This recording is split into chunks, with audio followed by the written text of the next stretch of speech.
عثمان غنی، عثمان غنی، عثمان غنی۔ بسم اللہ الرحمن الرحیم۔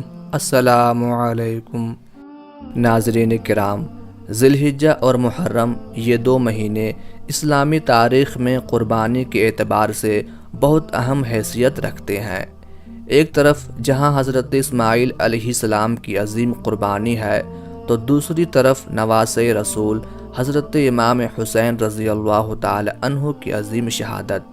ان دونوں کے درمیان میں ایک اور عظیم قربانی اور شہادت ہے جس سے اکثر مسلمان ناواقف ہیں، اور وہ حضرت عثمان غنی رضی اللہ تعالی عنہ کی 18 ذی الحجہ کو مظلومانہ شہادت ہے۔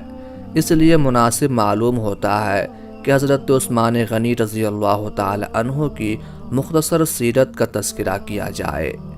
ناظرین کرام، حضرت عثمان غنی رضی اللہ تعالی عنہ کا تعلق قریش کے معزز قبیلے سے تھا۔ سلسلہ نسب عبد مناف پر رسول اللہ صلی اللہ علیہ وآلہ وسلم سے جا ملتا ہے۔ حضرت عثمان غنی کی نانی نبی کریم صلی اللہ علیہ وآلہ وسلم کی پھوپھی تھیں۔ آپ کا نام عثمان اور لقب ذو النورین ہے۔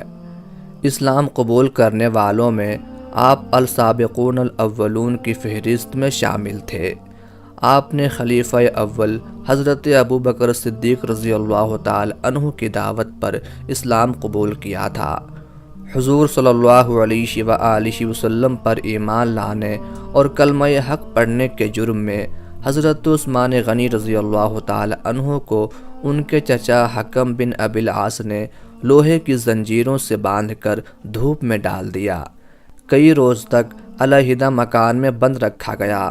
چچا نے آپ سے کہا کہ جب تک تم نئے مذہب یعنی اسلام کو نہیں چھوڑو گے، آزاد نہیں کروں گا۔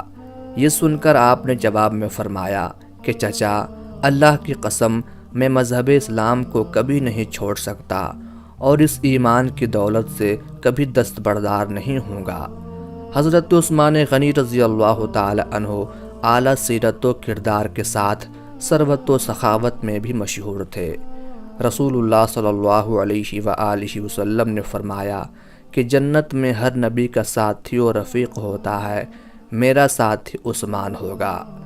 حضرت عثمان کے دائرہ اسلام میں آنے کے بعد نبی اکرم صلی اللہ علیہ وآلہ وسلم نے کچھ عرصہ بعد اپنی بیٹی حضرت رقیہ رضی اللہ تعالی عنہ کا نکاح آپ سے کر دیا۔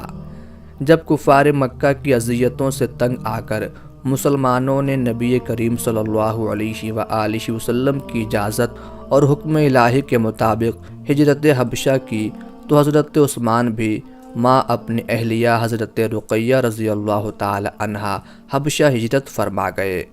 جب حضرت رقیہ رضی اللہ تعالی عنہ کا انتقال ہوا تو نبی کریم صلی اللہ علیہ وآلہ وسلم نے دوسری بیٹی حضرت ام کلثوم رضی اللہ تعالی عنہ کو آپ کی زوجیت میں دے دی۔ اس طرح آپ کا لقب ذو النورین معروف ہوا۔ مدینہ منورہ میں پانی کی قلت تھی، جس پر حضرت عثمان نے نبی پاک صلی اللہ علیہ وآلہ وسلم کی اجازت سے پانی کا کنواں خرید کر مسلمانوں کے لیے وقف فرمایا۔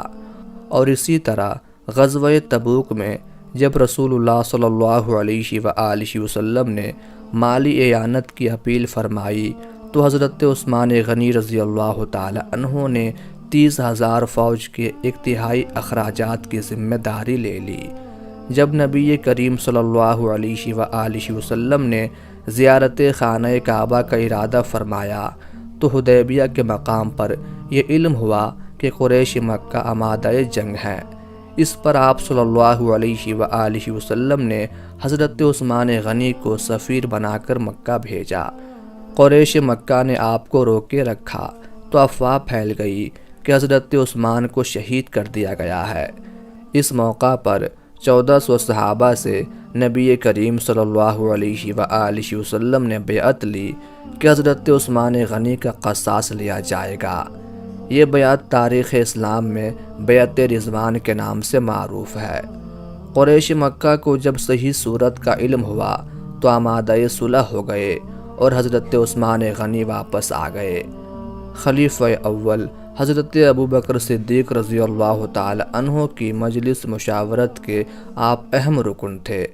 امیر المومنین حضرت عمر فاروق رضی اللہ تعالی عنہ کی خلافت کا وصیت نامہ آپ نے ہی تحریر فرمایا۔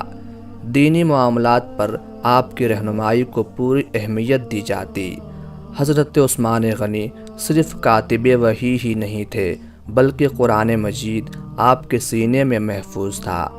آیات قرآنی کے شان نزول سے خوب واقف تھے۔ بطور تاجر دیانت و امانت آپ کا درہ امتیاز تھا۔ نرم خو تھے اور فکر آخرت ہر دم پیش نظر رکھتے تھے۔ آپ رضی اللہ تعالی عنہ تبلیغ و اشاعت اسلام کے لیے فراخ دلی سے دولت صرف فرماتے۔ ان کا دور حکومت تاریخ اسلام کا ایک تابناک اور روشن باب ہے۔ ان کے عہد زرعی میں عظیم و شان فتوحات کی بدولت اسلامی سلطنت کی حدود اطراف عالم تک پھیل گئیں، اور انہوں نے اس دور کی بڑی بڑی حکومتیں روم، فارس، مصر کے بیشتر علاقوں میں پرچم اسلام بلند کرتے ہوئے عہد فاروقی کی عظمت و ہیبت اور رعب و دبدبے کو برقرار رکھا، اور باطل نظاموں کو ختم کر کے ایک مضبوط، مستحکم اور عظیم و شان اسلامی مملکت کو استوار کیا۔ نبی کریم صلی اللہ علیہ وآلہ وسلم نے فرمایا کہ اے عثمان، اللہ تعالیٰ تجھے خلافت کی قمیص پہنائیں گے۔ جب منافق اسے اتارنے کی کوشش کریں تو اسے مت اتارنا یہاں تک کہ تم مجھے آ ملو۔ چنانچہ جس روز آپ کا محاصرہ کیا گیا تو آپ نے فرمایا کہ مجھ سے حضور صلی اللہ علیہ وآلہ وسلم نے عہد لیا تھا کہ منافق خلافت کی قمیض اتارنے کی کوشش کریں گے، تم نہ اتارنا۔ اس لیے میں اس پر قائم ہوں اور صبر کر رہا ہوں۔ یہ خلافت کی قمیض تھی، آپ نے جان دینا گوارا کی مگر یہ قمیض نہ اتاری اور خلافت سے دستبردار نہ ہوئے۔ آپ کی شہادت تک خلافت بھی قائم رہی۔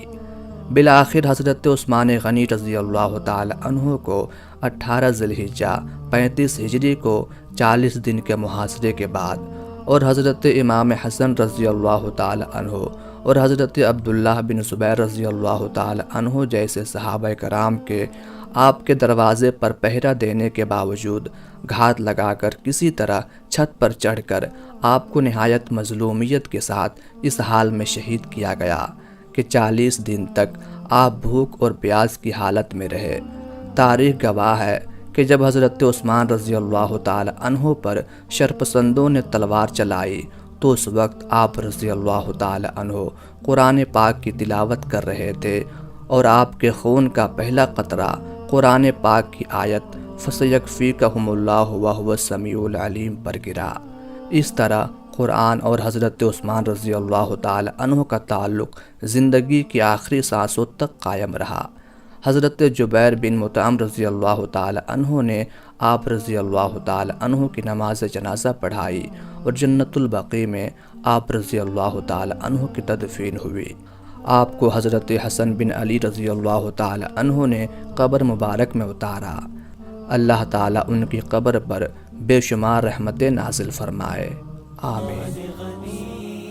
عثمان غنی، عثمان غنی، عثمان غنی۔